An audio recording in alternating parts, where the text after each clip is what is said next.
What if I told you that you could own a piece of a shopping mall, hospital, data center, or hundreds of apartment buildings without ever buying a single property, dealing with tenants, or taking out a mortgage? Sounds like something only the ultra-wealthy can do, right? Wrong. Because today, we're breaking down one of the most overlooked passive income tools in the entire investing world: real estate investment trusts, or REITs. And the best part? You can get started with as little as $1. Welcome back to Cash Flow Hacks, the channel where we show everyday people how to build real wealth.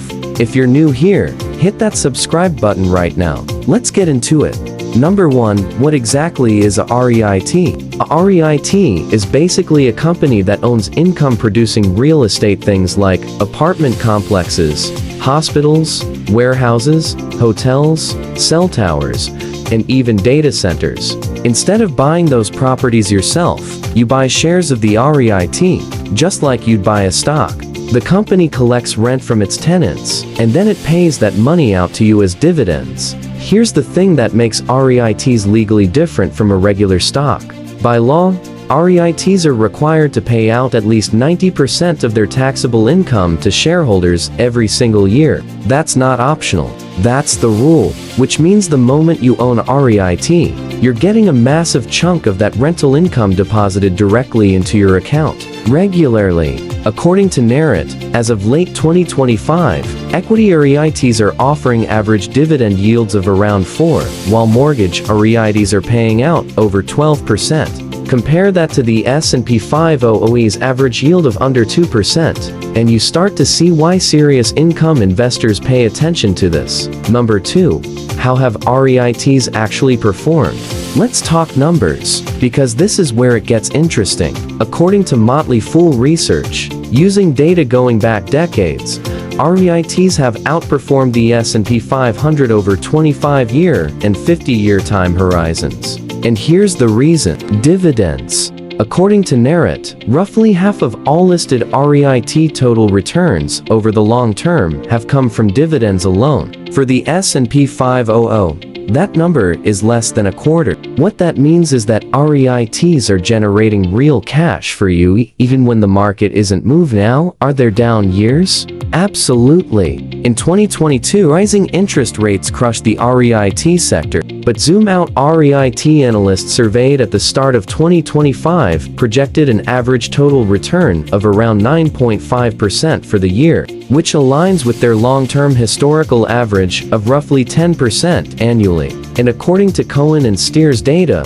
in a 3-year rising economic environment from 2004 to 2006, REITs delivered a cumulative return of nearly 58% compared to just 15.5% for stocks and 5.9% for bonds. Number 3. The different types of REITs. Not all REITs are the same, and knowing the difference can save you from a bad investment.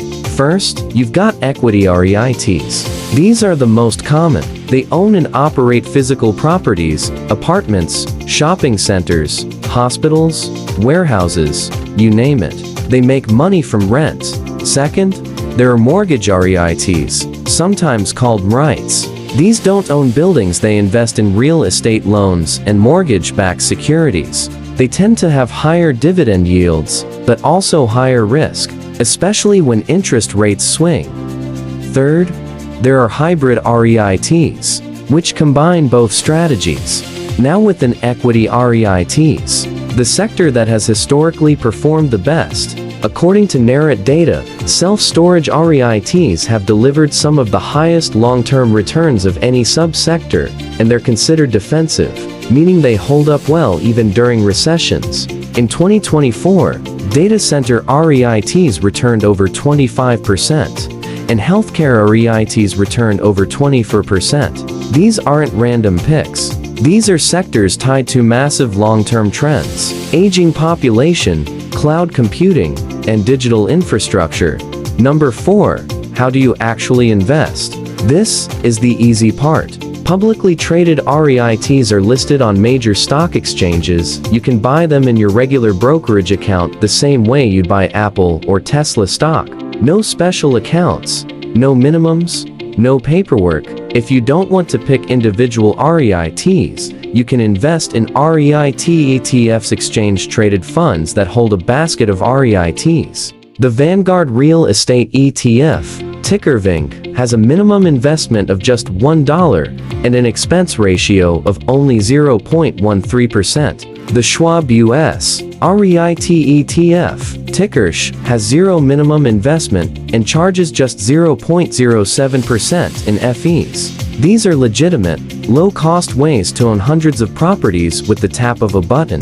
Today, according to industry data, REITs collectively own over $4.5 trillion in gross real estate assets, spanning more than 535,000 properties across the United States. That's the machine you're plugging into when you buy a REIT. Number 5. The risks you need to know. Look, we keep it real on this channel. REITs are not a get-rich-quick play. There are real risks here. Interest rate risk is the biggest one. When rates go up, REITs tend to fall in price because borrowing becomes more expensive for them, and investors can get similar income from safer bonds. We saw this happen hard in 2022. Not every property type wins either. Office REITs have struggled massively since the pandemic, as remote work/demand for office space. The key is diversification. Also, REIT dividends are typically taxed as ordinary income, not at the lower qualified dividend rate. So if you're holding REITs in a taxable account, factor that in. Holding them in a Roth IRA or traditional IRA can shield you from that tax hit. Here's the bottom line. Real estate has been one of the greatest wealth builders in human history. But for most people, the barrier to entry was too high. You needed a down payment, a mortgage, good credit, and you had to deal with all the headaches of being a landlord. REITs knocked that wall down completely. You can own real estate, collect rental income, and build wealth starting with literally $1 today. So if you're serious about building passive income streams, REITs need to be on your radar. Do your research, start small, and let compounding do its thing. If this video gave you value, smash that like button and subscribe to Cashflow Hacks, because every week we're dropping content that actually moves the needle on your financial future. Drop a comment below and let me know. Are you already investing in REITs, or are you just getting started? I read every single one. See you in the next one.